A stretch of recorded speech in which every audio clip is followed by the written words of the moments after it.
Fala galera, meu nome é Jorge André, eu sou do Cinecult 23. Hoje eu tô aqui para falar de uma minissérie da Globoplay chamada Elze e Mané, Amor em Linhas Tortas, dirigida pela Caroline Zimmermann, que é uma série em formato de documentário que conta a história de amor desses dois ícones brasileiros, né, Elza Soares e Mané Garrincha, como eles se conheceram, como foi a história de vida deles, como que foi a vida em conjunto, a vida da família, como que foi a carreira de ambos. Ele, uma estrela do futebol, ela uma estrela da música, que se conheceram, se amaram muito, como foi esse amor avassalador, tão polêmico na época, o desfecho da carreira, da vida, o legado que eles deixaram. Então é um documentário muito bem dirigido, muito bem produzido, que traz depoimentos de pessoas, de amigos, de pessoas famosas que conviveram com eles. Então tem grandes nomes. E eu vou falar aqui um pouquinho o que eu achei do documentário e é isso, vamos lá. Mané é respeitado em toda parte que chega, né? Aquele que não respeitar o Mané é maluco. Mané, o nome de uma pessoa. O nome de uma pessoa? Elza Soares. Bom, pessoal, então o documentário já inicia contando um pouco da história da infância deles, né? O Garrincha nasceu em Pau Grande, Magé, Rio de Janeiro, de família humilde, sempre gostou muito de jogar futebol, então, assim, mostra desde a época que ele morava lá, como que ele foi, quando ele começou a trabalhar mesmo em fábricas, como que ele já era bem visto nesse quesito, assim, ele jogava pelo time da empresa, já tinha muito talento, até que ele conseguiu uma chance profissional. Em contrapartida, vai mostrando um pouco da vida da Elza, que nasceu também no Rio, Vila Vitem, né, uma favela do Rio, e também de uma família muito humilde, de 10 irmãos, então mostra que ela também passou por muito sofrimento na infância, passou necessidade, casou muito cedo, aos 12 anos de idade, que é uma coisa impressionante, ela foi mãe muito cedo, então vai mostrando a infância deles pareado, com depoimentos de pessoas que conheciam eles, do Garrincha grandes craques, como o Newton Santos, que era seu companheiro do Botafogo, a Elza Soares, o pessoal que fala por ela é o Chico Buarque, o Caetano Veloso, grandes nomes da MPB, e também em contrapartida com pessoas que conheceram eles.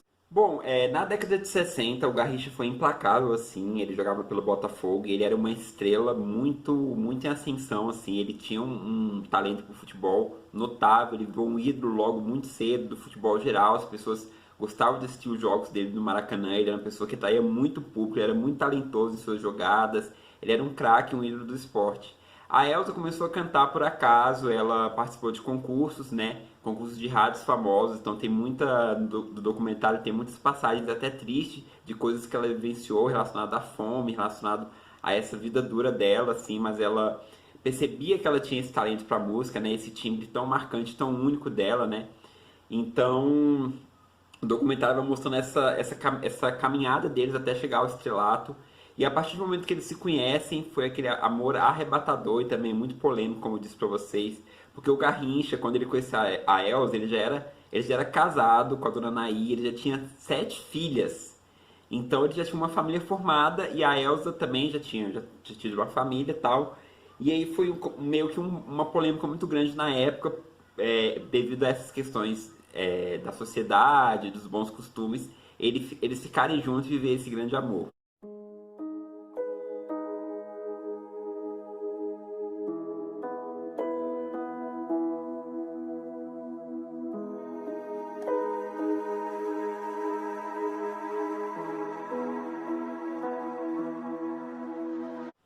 Uma passagem que me marcou muito relacionada à Elza no documentário foi quando ela, bem de iniciozinho, bem magrinha, ela foi se apresentar no programa de rádio do Ari Barroso, que era um programa muito famoso da época. E ela foi enrolada com uma roupa da mãe, ela era muito magra, então disse que ela se enrolou, ficou uma coisa meio diferente assim. Quando ela subiu no palco, todo mundo começou a rir dela e ele, entrando no meio dessa brincadeira, perguntou: de que planeta você vem? E ela falou assim: no mesmo planeta que o seu, o planeta Fome. E aí já ficou um clima mais assim, né? E aí ela começou a cantar. Quando ela terminou de cantar, disse que a plateia ficou super emocionada e ele falou, Ari Barroso, que ali naquele momento nascia uma estrela. Ela ganhou o cachê, isso uma coisa do documentário que me chamou a atenção. E esse cachê, o que ela fez? Ela voltou de táxi para casa. Ela se deu esse conforto de voltar de táxi, não de voltar de ônibus, por exemplo.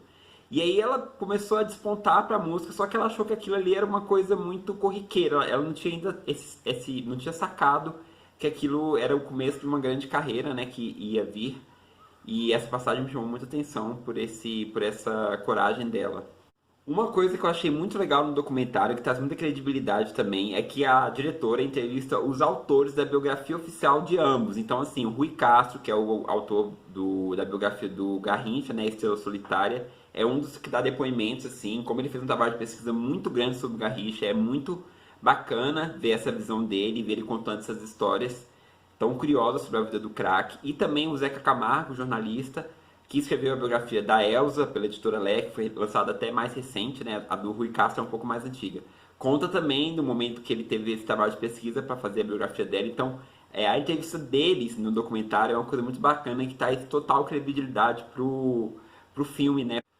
Outra coisa interessante do documentário é justamente o contexto histórico que eles estão vivendo nas épocas dos anos 70, anos 60, 70, 80. Então, tanto o Garrincha no futebol, nas Copas, se consagrando como um craque maior, jogando a Copa junto com o Pelé dos anos 60, né? Até que veio a Copa de 66, que foi meio que um fiasco pro Brasil, que eles jogaram junto. Outra curiosidade que eu achei legal no documentário que fala que o Garrincha e o Pelé jogando junto, eles nunca perderam um jogo. A Copa de 66 foi um fiasco, mas o jogo que eles jogaram junto, eles nunca perderam. E aí, meio a isso, foi mostrando também a ascensão da Elza, o encontro dela com esses grandes nomes da MPB. A Elza é interessante, porque o documentário até fala isso também, que ela, na verdade, quando ela, nessa época dos anos 60, 70, 80, ela era mais uma coisa voltada para um samba, um estilo não muito bem definido, devido à voz dela. E a partir dos tempos atuais de carreira dela, que ela teve um protesto muito mais forte com a música dela, e também devido ao público jovem, que abraçou muito bem a música dela na década de 90. Então isso é muito bem colocado no seriado e muito bem visto, porque realmente foi o que aconteceu. Então ela se reinventou como artista depois de mais velha, mas ela foi uma mulher incrível, muito à frente do seu tempo. Então eu acho que é muito legal de ver isso também. Ok.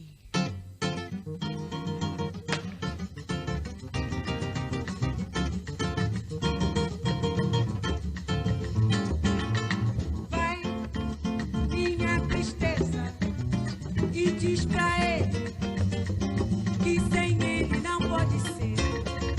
Diz-lhe uma prece que ele regresse. Então, assim, voltado ao relacionamento deles, eles foram muito julgados pela sociedade de uma maneira geral. A Elza foi muito perseguida por ser a amante do Garrincha, por ser a pessoa que estava destruindo a família dele, né? Então a imprensa teve um momento que ficou muito contra eles. E esse contexto histórico que eu falei pra vocês também envolve muito a questão da ditadura, onde a Elza, de início, ela cantou nos comícios do Jânio Quadros, né? E meio que sem saber onde ela estava se metendo, assim, que aí depois ela foi perseguida por conta disso, mas ela tinha uma coisa muito, assim, voltada para a carreira. Então, assim, esses shows que ela fazia em comício era mais voltada pensando na questão da grana mesmo, pensando na questão...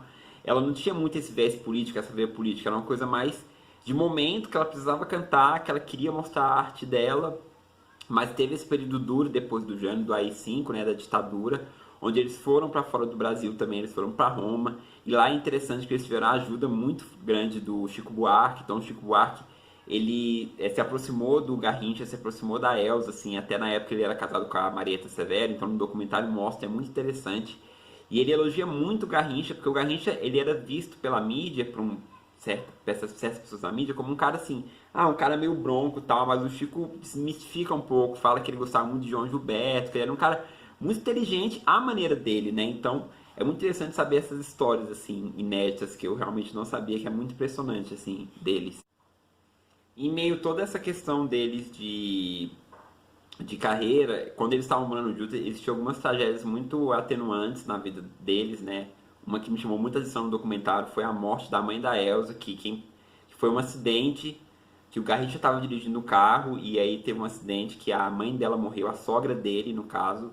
E aí foi uma coisa que abalou muito também, mas assim, até a própria Elza dá depoimentos, porque o documentário foi gravado no período que ela ainda estava viva. Então ela morreu, o documentário ainda estava sendo produzido, assim, até fala isso no final. Então ela dá muito depoimento a Elza, que traz muita credibilidade também e é muito interessante, porque é ela mesmo contando a história dela, né, contando os detalhes da história dela. E outra coisa muito chocante, me marcou muito, foi a questão da perda do filho deles, assim, da Elza e do Garrincha. que foi uma coisa muito triste, muito chocante, que eu acho que abalou muito ela, né? E que é muito atenuante, assim, dentro dessa história, e que trouxe muitas marcas, claro, né? Muito pesado, assim. E eu acho que foi um dos momentos também que mais marcou, que é do último episódio. Uma coisa muito interessante que é comentada no documentário, mais no final, né, no último episódio, que até o empresário da Elsa atual, né, que era empresário dela, o Pedro Loureiro, comenta justamente essa questão deles terem morrido no mesmo dia, em anos diferentes, né, em períodos de tempo diferentes, mas no mesmo dia. E outra coisa também, que depois eu fui pesquisar, que chamou a atenção, e até tem reportagens falando, é que ele encerrou a carreira dele como jogador no mesmo dia que a Elsa encerrou a carreira dela como cantora, que aconteceu o último show dela em Belém, né? Então, assim, tem muitas coincidências na história deles. Outra coisa também é justamente, como eu falei pra vocês, que é muito abordada, é a questão do alcoolismo no Garrincha, que chegou no final Chegou um momento dele que ele teve muitas lesões no joelho, ele teve um momento que ele não conseguia mais jogar como jogava antigamente, ele teve um problema sério no joelho, principalmente nas pernas, assim, e que na época não é que não foi levado a sério, mas é que até ele tinha uma resistência por parte dele mesmo, ele até no documentário fala que ele preferia até ir em rezadeiro, curandeiro, do que fazer uma coisa de cirurgia, que talvez para a época seria um pouco delicado também, isso é bem explicado no documentário. E então, assim, no final da vida, assim, quando ele morreu muito jovem, muito cedo, em 83. Ele estava num nível de alcoolismo muito forte, ele já estava passando por situações muito constrangedoras. E a carreira da Elsa também, ela mostra os altos e baixos. Teve um momento que ela pensou em desistir da carreira, teve um momento que ela estava passando por coisas muito difíceis na vida dela. E aí quem deu o boom para ela voltar com toda a pompa que ela merecia foi justamente o Caetano Veloso, que é muito legal também, que eu não sabia. E aí depois, como eu falei pra vocês, ela se reinventou, ela lançou um álbum maravilhoso, que é A Mulher do Fim do Mundo, né, que é o álbum mais recente dela, acho que 2015. E aí então mostra muito como é que foi esse final de vida deles, muito bem direcionado, assim, dentro da história do documentário. Meu choro não é nada além de carnaval. É lágrima de samba na ponta dos pés. A multidão avança como um vendaval. Me joga na avenida que eu não sei qual é. Pirata e super-homem tentam o calor. Um peixe amarelo beija minha mão. As asas de um anjo soltas pelo chão. Na chuva de confetes deixo a minha dor. Na avenida deixei lá. Então é isso, galera, não quero me alongar muito, já falei demais aqui. Elza e Mané está disponível no Globoplay, são 4 episódios apenas, de um documentário muito interessante, muito bacana da gente saber mais sobre essas personalidades brasileiras tão marcantes, né, na história aí do Brasil, da música, do futebol. Muito interessante mesmo, gostei muito. Então é isso, se você curtiu o vídeo, deixa de curtir, compartilhar, divulgar para seus amigos, divulgar para as pessoas que gostam deles. Se você assistiu o documentário, eu quero saber sua opinião, deixa de escrever aqui, curtir, é muito importante para o meu canal, ajuda bastante. E é isso, muito obrigado pela atenção, pelo carinho, fique com Deus, até a próxima, tchau!